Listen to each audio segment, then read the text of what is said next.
sou o Amilcar Eduardo e esse é o canal Os Craques São Eternos. Hoje, uma conversa super agradável com um dos maiores técnicos do futebol brasileiro, Sebastião Lazzaroni. Tudo bem, professor? Melhor agora que conseguiu conectar tudo, Amilcar. Eu que E agradeço parabéns, aí. os craques são eternos. É um belo título do programa. Com certeza. E os técnicos também. Você tem história, e a gente vai procurar hoje esmiuçar um pouco da sua grande história no futebol brasileiro. Eu queria que o senhor fizesse para mim, professor, o início da sua carreira. Como é que foi? Bom, vamos lá. Eu era jogador jovem, estudante. Goleiro? Goleiro? Eu era estudante no Colégio Pedro II, do Rio de Janeiro, em São Cristóvão, e ali perto tinha o São Cristóvão Futebol Regatas. Aí os colegas, vamos lá treinar no São Cristóvão. E assim foi. Eu estava já cursando, na época, o científico, então era de manhã, então a gente podia treinar à tarde. E fui. E cheguei a jogar infanto-juvenil, juvenil, que era a nomenclatura da época. Cheguei, inclusive, a treinar no Fluminense também, mas já tinha registro no São Cristóvão. Tinha que passar a treinar de manhã, e eu ainda estava cursando. E chegou o momento de definir educação física, futebol. Eu optei para ir para a educação física e retornar ao futebol, se Deus quiser, vamos dizer assim, né? Se permitir mais à frente, através de uma, vamos dizer, habilitação, né? E fui feito, e lá, cursando a educação física, conheci pessoas profissionais, e o meu primeiro contato, vamos dizer assim, com uma equipe profissional, com um clube profissional, mas nas categorias da base, foi o Flamengo, porque o Jaime Valente, meu colega de turma, era preparador do juvenil do Flamengo, da geração Zico, Léo, Jaime, Cantarelli, e aí por aí vai. E ali eu fui sempre nos jogos, fazendo uma espécie de scout para eles, para passar no intervalo, passe errado, passe certo, jogadas mais perigosas, uma visão de cima e tudo mais, mas sempre sem nenhum compromisso. Quase ao término da faculdade, eu fui convidado para ir trabalhar na Portuguesa do Rio, já na equipe de profissional para auxiliar a preparação física, com Aitel Seixas, e o Flávio Costa seria o treinador. E logo na apresentação, o Flávio, mas o Aitel não apareceu, eu tive que tocar os trabalhos, e ao final daquela vamos assim, daquele campeonato carioca, eu recebi um convite para ir para o América. E fui para o América, trabalhei nos profissionais como assistente, depois me transferi para o Flamengo, para a base, sendo preparador físico já juniores, né? E depois fiquei dentro do Flamengo até de 75 até 82. Início de 82 eu fui para os Emirados Árabes, já como treinador de base. Voltei em 85, iniciei como assistente técnico e preparador, e depois, mais à frente, numa saída, ida e vinda, eu acabei assumindo interinamente o Clube de Regatas do Flamengo, a equipe de profissionais, e aí iniciamos a nossa participação como treinador. Fui às finais, ganhei a Taça Rio de 85, perdemos as finais, era um triangular, Flamengo, Fluminense e Bangu. O Fluminense foi o tricampeão, nós empatamos com o Fluminense e perdemos para o Bangu, e no final deu Fluminense. No ano seguinte, batemos campeões carioca 86, aí no início de 87 eu acabei saindo do Flamengo, uma nova direção, alguns resultados no início não muito favoráveis, e aí fui para o Vasco, em 87, 88, mundo árabe, depois seleção brasileira e por aí vai.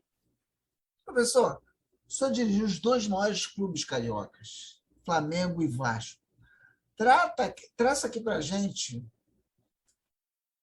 o que é dirigir esses dois? Tem diferença? Tem diferença?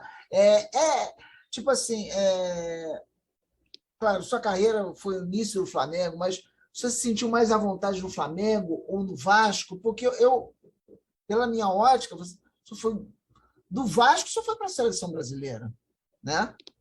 Então, Na realidade, eu não estava mais no Vasco, eu estava no Arle de Geta. Mas é claro que os sucessos de 9 meses atrás e de 3 anos atrás, o que fazia acabava chegando às finais, como 85 nós chegamos, 86, 87, 88, chegamos. Então, com relação aos dois clubes, tem características diferentes. Formação do quadro associativo, a sua história, as suas características, mas dois grandes clubes. E, naquele momento, em especial, uma rivalidade louca, enorme. verdade. Correndo ao Brasil com o Flamengo, um mar de gente. Correndo no Brasil com o Vasco também, um mar de gente um pouco menor, mas um mar de gente, uma paixão muito grande. E a transferência de um para o outro foi sempre rica em rivalidades e desconfianças, vamos dizer assim. Diria que fui feliz em todos. Um maior sucesso num, menor sucesso no outro, tá? Mas tem uma origem de base antes de profissional, rubro-negra. Depois da felicidade, trabalhar na base, trabalhar no profissional, trabalhar com grandíssimos campeões e depois ter a transferência para um clube que tinha uma geração também fantástica. Então, tudo isso que proporcionou as vitórias, entendeu? Eu costumo dizer que o senhor foi um dos primeiros técnicos estudiosos deste país, né? Em termos táticos. O senhor colocou na seleção, o senhor implantou o líbero. Eu lembro que, na época, muita gente contestou, né? O senhor sente falta do técnico, desse tipo de técnico hoje no futebol brasileiro, um formato mais europeu? Eu não acho que é por isso que estão buscando técnicos lá de fora, esquecendo os nossos técnicos aqui?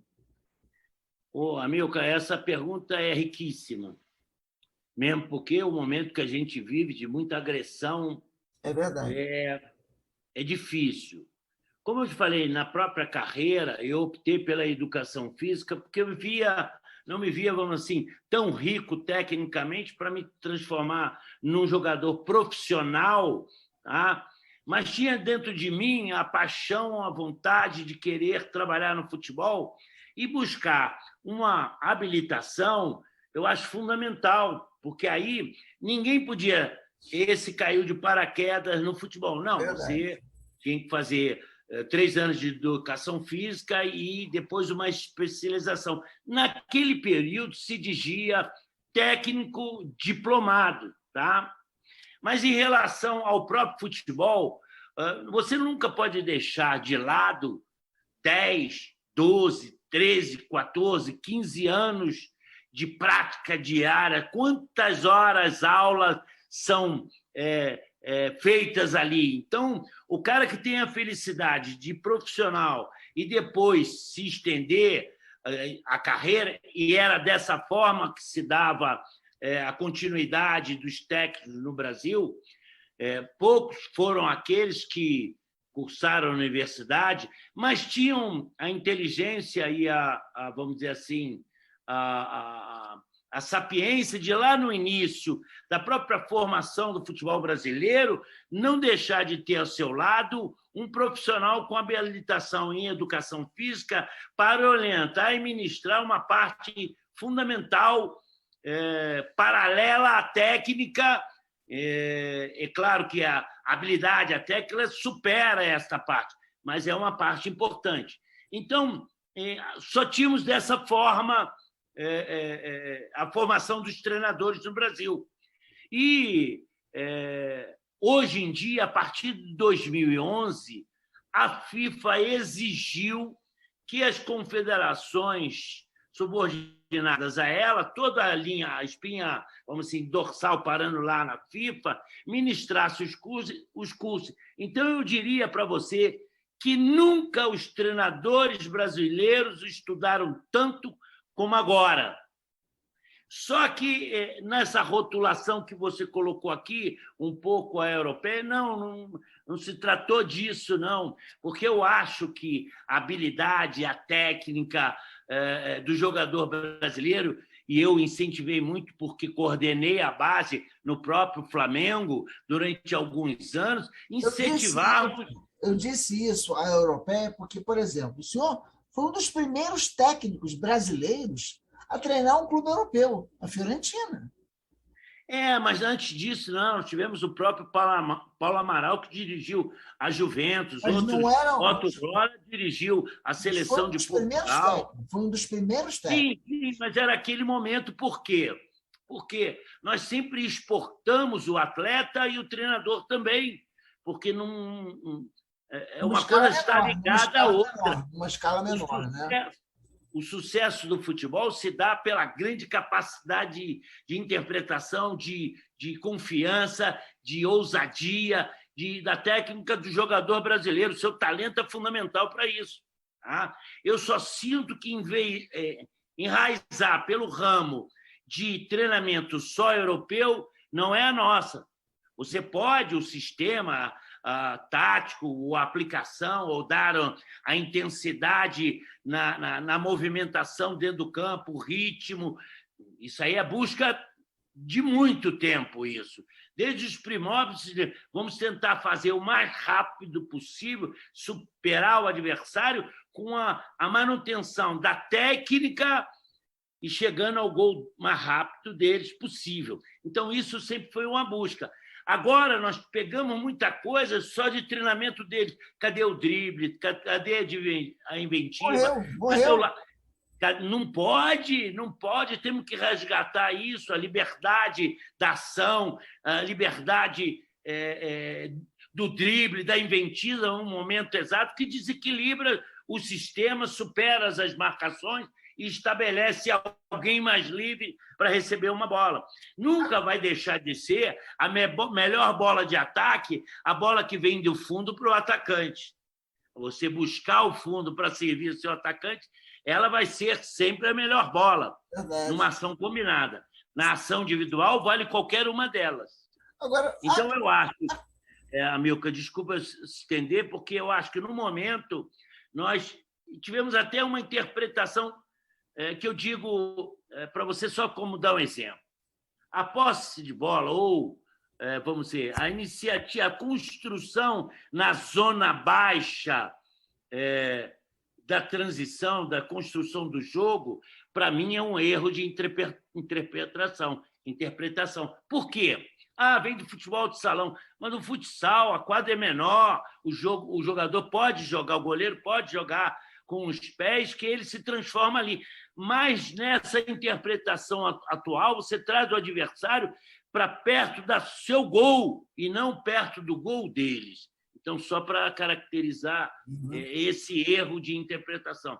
Então, acho que o treinador brasileiro tem capacidade, o treinador de base não tem que ficar só de pequenos jogos, porque jogo dá uma mobilidade, dá uma intensidade, mas precisamos da inventiva, do drible, do 1 contra 1, do jogador fazer o laboratório na sua cabeça, inventar o terreno baldio, o campo de pelada, diferentes tipos de bola, descalço, calçado ou não. Isso tudo faz parte de uma formação que deu ao Brasil vários craques da bola.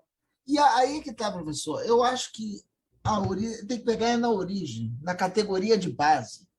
Por exemplo, hoje, as categorias de base dos clubes, eles querem ganhar, eles querem títulos, eles não querem mais formar, né?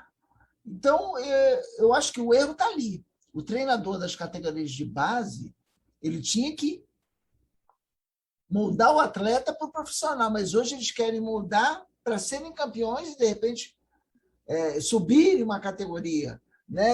Eu acho que um dos problemas é esse. O erro está aí, na orientação. A base é para desenvolver, dar oportunidade, dar asas à imaginação, aqueles que têm o gene, aqueles que têm a capacidade do futebol e que a margem de crescimento seja possível de chegar aos profissionais, aí ele pode vender, ele pode usar.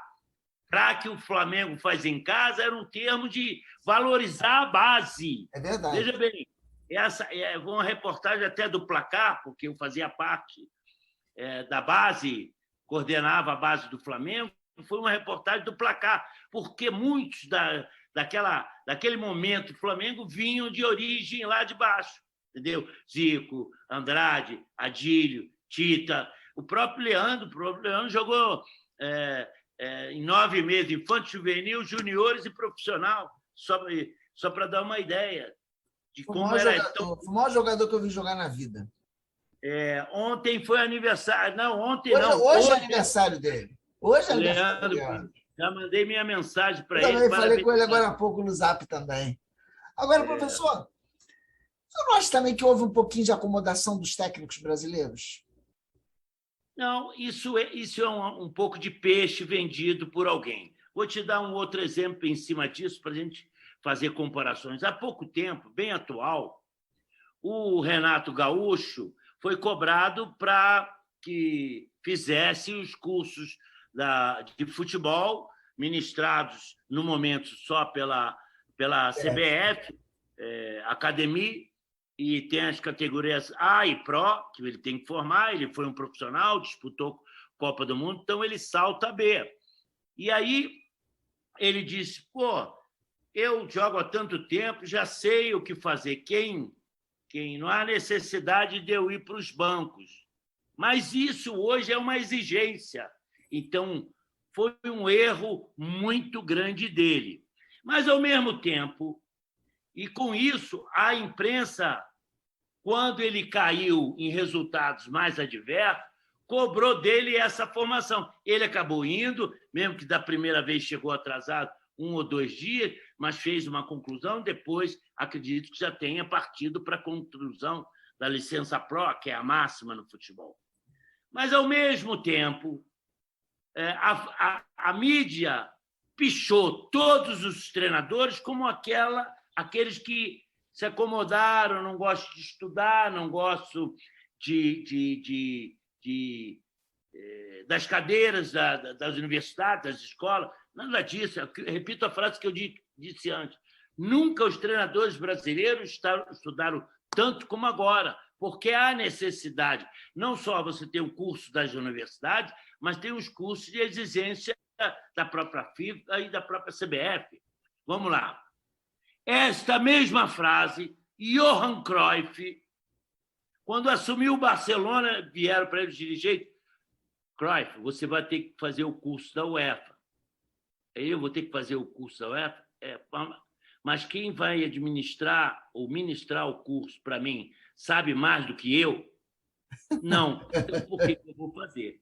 Aí você riu. Agora, essa sua expressão foi fantástica. Não riram do Renato, porque ele caiu num descrédito de resultados naquele momento, picharam todos os treinadores. E o Cruyff pegou o Barcelona e deu um salto de qualidade no Barcelona, que isso foi esquecido. Por que diferenças? Então, o momento é de maus resultados nossos. Então, precisamos reverter isso com mais dedicação, mais empenho, mais confiança e de saber dizer não. Confiança e saber dizer não, nesse momento do futebol brasileiro, é fundamental. Não sei se respondi a sua pergunta. Com certeza, com toda a sabedoria.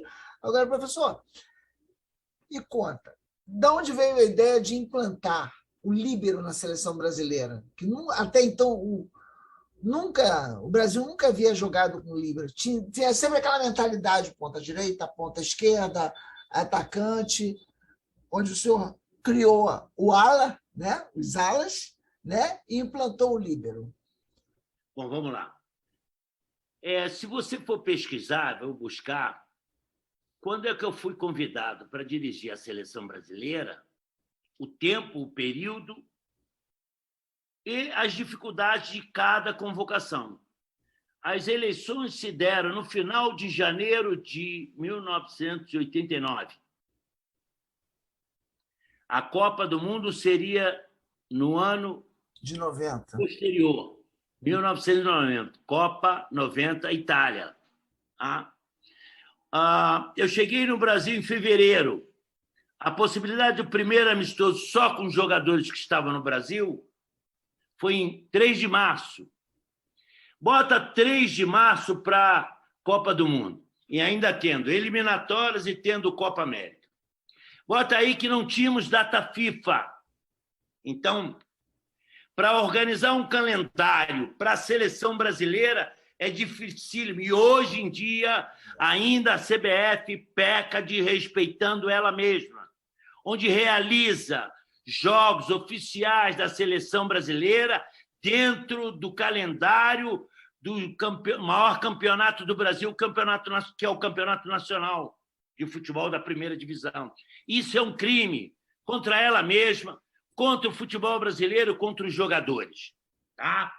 E isso, muitas vezes, diminui em determinados jogos o clube que busca por um título, que é quem alimenta a CBF em valores e qualidade, quem vive o dia a dia, quem investe no talento, fica coibido em determinados momentos dramáticos de ter esse atleta. Então, esse é o crime. E aí, como o período era muito rápido, para organizar, não tínhamos, os clubes não cediam, para trazer, já tínhamos uma legião boa, talvez da Copa de 82 e 86, o salto para 90, vamos dizer assim, em termos de jogadores brasileiros de talento que jogavam no exterior, foi aquele maior salto. Tá? Vínhamos de 2 em sucesso, 82, brilhantíssima a seleção, mas não ganhou. E 86, menos brilhante, mas fantástica, a seleção não ganhou também. Mas então, só uma parada aí. Você acha que influenciou muito a perda do título de 82 na maneira do Brasil jogar daí para frente? Influenciou. Ou seja, jogar bonito não adianta. Não é bem assim, que ser um pecado. Jogar bonito e vencer, ter a consciência que é importante fazer o resultado, é talvez o que, pela felicidade ou por infelicidade, que faltou. Então, pragmaticamente, eu digo, vamos jogar pelo resultado. Vamos jogar, e eu disse uma frase que pode ter sido muito ruim. Vamos ganhar o jogo aos 90 com gol de mão e impedimento, mas vamos buscar o resultado. Tá? Talvez isso é que não tenha contribuído, mas eu nunca preconizei, nenhum treinador brasileiro preconiza o jogo feio. Não, é o jogo adequado a cada situação e cada momento. Você, dentro do próprio esporte, e o futebol mais do que nunca, tem aquele momento de jogos que as coisas não dão certo, por maior talento, por maior capacidade, seja pelo dia ruim, seja pelo adversário que está melhor em determinados aspectos do que você, mas acontece. Então, a busca é assim para o resultado. Como nós não podíamos, por exemplo, usar uma situação e ter a chance de voltar a ela mais tarde e refazer, usar um jogador de um modo diferente, depois voltar. Se desse, nós tínhamos que cada situação ter o rendimento e ter o retorno disso como positivo. Vou dizer que influiu muito. Foi uma discussão que nós não tínhamos. Eu disse a CBF, por isso que eu não caí. Temos que fazer um torneio na Dinamarca. Eu falei, não, eu não vou fazer, nós não podemos fazer. Eles estão em plena disputa do campeonato deles lá, nós não estamos... Eu vou poder levar os melhores que eu quero, dentro da ótica de o melhor lateral, o melhor goleiro, ou pelo menos o segundo que esteja naquele momento, e porque tem uma ordem das coisas nas funções do futebol. O melhor número 1, do número 2, número 3, e assim vai, por lesões, contusões, e acontece. Por isso que o número é limitado também de atletas. E aí, eu não garanto os resultados nesse torneio. Não vamos cancelar. Não podemos. Mas por que não podemos? Já recebemos a cota e já gastamos. temos que ir. Eu perdi de 4 para a Dinamarca, 2-1 para a Suécia, e aquilo dali teve aquilo que eu te falei, eu tinha que fazer alguma coisa, porque aquele status quo não compatia com os resultados no âmbito de fora da América do Sul, vamos dizer assim. Então, a partir dali, eu fui estudando os adversários, estudando como neutralizar, e ali, numa viagem, ainda fomos jogar com o Milan, depois desses jogos, entendeu? Empatamos, aí voltamos e com uma informação de que podíamos convocar todos para a Copa América. Isso não se deu também. E a Copa América eram 18 atletas apenas. Então, na volta, eu, conversando com a comissão, falei, pretendo fazer assim, assim. Na primeira reunião de Granja Comari, fiz, vamos jogar com a última linha em 3, a zona, para liberar. Por que isso? Porque os nossos laterais, muitas vezes, subiam ao mesmo tempo, e isso é um prejuízo. 2 não marcam 1, 2 não marcam 2, 2 não marcam 3, 3 marcam 1, 3 marcam 2, e muitas vezes, com felicidade, 3 pode marcar até um número maior de atletas. Então, por isso que a subida tem que ser alternada. Subiu o lateral esquerdo, fecha o lateral direito. Subiu o lateral direito, fecha o lateral esquerdo. Então, eu achei que era mais prático a adoção de um líbero. Quando estivesse dependendo, ele ficava por trás, e na saída da bola ele podia até ficar por trás ou à frente, entendeu? E aí avancei 5 metros os 2 laterais, e aí dando a oportunidade.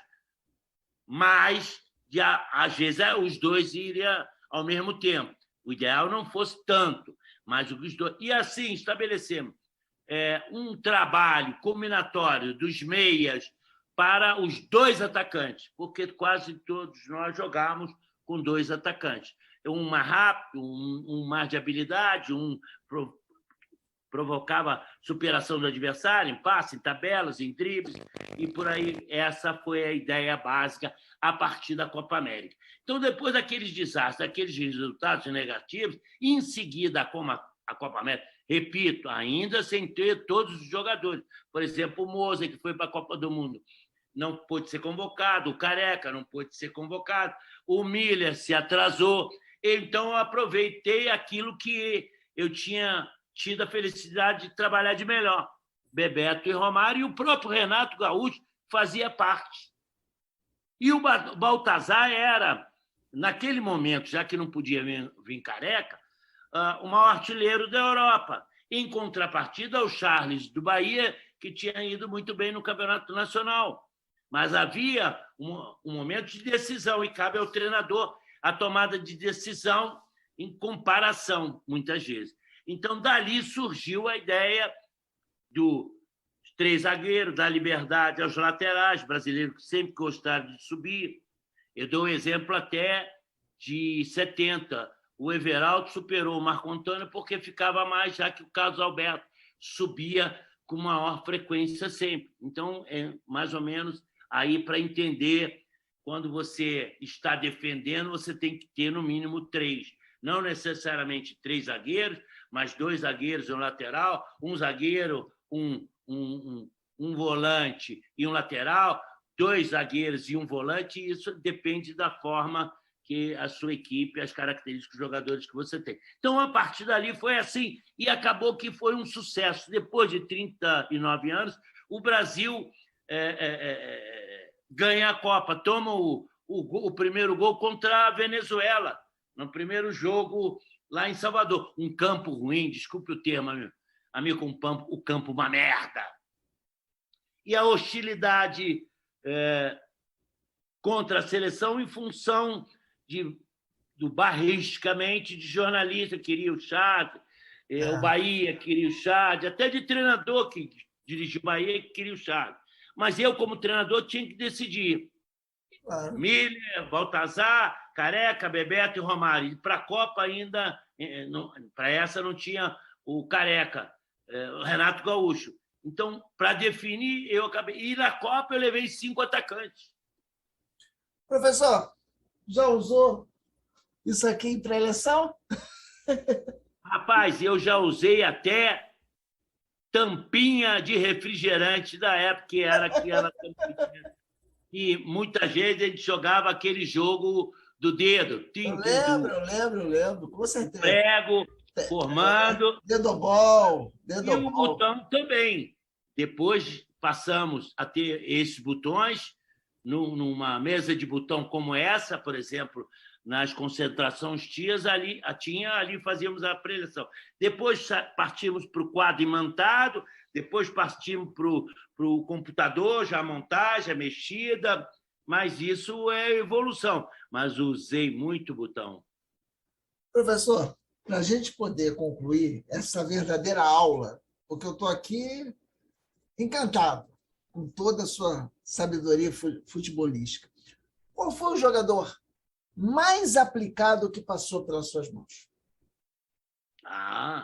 Tive vários. E vou te dizer, rico em talento. E o mais rebelde? O mais rebelde foi campeão do mundo. Romário. Era difícil? Era difícil. Mas um talento. Mais aplicado. Está ali atrás de você a camisa 10 dele. Está até assinada por ele. Zico. Porque ele era um profissional. Veja bem, da família todos talentosos.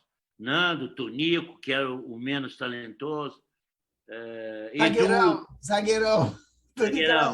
Edu, talento, América, o Antunes, Fluminense, Olaria e o Zico. E como ele era o mais franzino, o Flamengo, o Francalassi, os médicos estabeleceram lá um programa. Então, por isso que eu disse, aquele início lá, eu convivi e muito. Ele saía da Gávea, vamos dizer, nós estudávamos, a Escola de Educação Física era aqui, do lado do Pinel, ao lado em frente ao Botafogo, tá? Muitas vezes o Zico vinha ali se encontrar com o Jaime para pegar uma carona, que o Jaime ia para Fugato, passava pelo colégio dele no centro da cidade, depois ele dali voltava a Gávea para a academia, que depois ia para casa. Então, deu a ele sempre muita disciplina para tentar superar as fragilidades físicas. E, tecnicamente, ele era o que ficava depois dos treinos, batendo falta, era o que se dedicava, entrou no Flamengo, primeiro time de ponta direita, depois passou para meia. E uma pena, e eu digo sempre até de uma forma para lamentar, eu não consegui convencê-lo a não parar, porque a minha chegada à CBF acaba se dando no primeiro convite para ir fora, reunir determinado. Não fui eu quem reuniu os jogadores. Fez-se um jogo em Udine de brasileiros que estavam pelo mundo contra o resto do mundo em homenagem ao Zico e Udine. Deu para entender? Então, o único lamentável é que eu não consegui convencer o Zico a continuar. E te digo com toda sinceridade, não é déjà vu, mas teria uma coisa que eu teria que buscar mais, era um camisa 10. E o camisa 10 era o da Gávea. E tive a felicidade de ser campeão com ele no Flamengo. Tenho uma relação desde aquela época de Aspone, lá no juvenil do Flamengo, tá? De Jaime, ele, de Bria, João Carlos, Joubert. Então, o camisa 10 foi sempre o profissional mais sério com que convive. Mas tem muitos outros.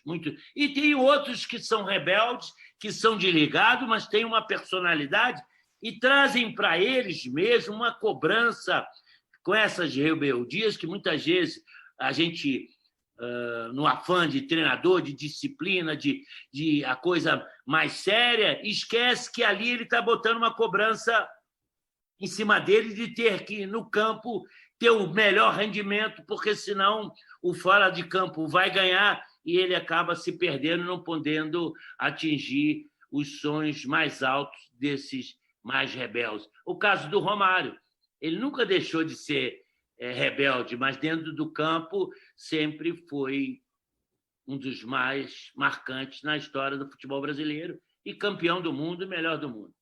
Professor, eu quero agradecer aí a atenção do senhor aqui ao nosso canal e lhe convidar futuramente para estar aqui nos nossos estúdios. Por esse estúdio aqui já passou Roberto Dinamite, Gaúcho e vários outros, para a gente fazer uma resenha bem maior. Vou te dar só um exemplo porque a felicidade das coisas. Leandro, Cantarelli, Andrade, Adílio, Bebeto, Jorginho, Zinho, esses trabalharam comigo vestindo a camisa do Flamengo. Do outro lado, Roberto, Romário, Giovani, Tita, Acácio, Donato, que jogadoraço, Mazinho, Nossa Senhora. Então, a felicidade que você sonha muitas vezes que Papai do Céu te dê, ele me deu. Então, por isso que eu disse, por onde passei, eu tenho que agradecer. E Roberto foi, talvez eu coloque, porque foi um momento de início de Romário, tenha o Roberto uma importância muito grande na carreira do Romário, no crescimento do Romário, a frieza e a capacidade de finalização que tenha ensinado o baixinho também, petulante, baixinho abusado, petulante, o Roberto contribuiu muito. Então, sem dúvida, amigo, que eu estarei com muito prazer, se Deus quiser. Nós estamos, graças a Deus, saindo de todos esses momentos de turbilhão de coisas, de pandemia, de mais informações. E eu digo, quando eu usei esse turbilhão, que na seleção eu não podia repetir uma mesma situação tática ou não, sem que ela me desse um resultado positivo. E vou te dar outra. Nós chegamos a jogar com 3 atacantes eliminatórias e não deu resultado. Eu tive que tirar um para ter o rendimento. Então, como voltar isso num período tão curto? É muito difícil. Ao longo, dá para você fazer, mas em 13 meses, montar um time, formar. Porque, veja bem, 82 e 86, uma geração quase se foi. 90 é uma geração chegando. Romário, Bebeto, Jorginho, Aldair, Tafarel, essa geração que está chegando. Deu para entender? Então, não é fácil, mas foi gostoso, foi difícil, apanhei para burro quando perdi, mas só tenho que agradecer, amigo. E com prazer estarei aí numa próxima vez, presencialmente. Com certeza. Professor, muito obrigado. Quem sabe, sabe. Quem não sabe, bate palmas. Sebastião Lazzaroni, um dos melhores técnicos brasileiros. Muito obrigado, professor. Os craques são eternos, com Almilcar e Eduardo. Um abraço. Os técnicos também. Grande abraço, professor. Valeu, obrigado.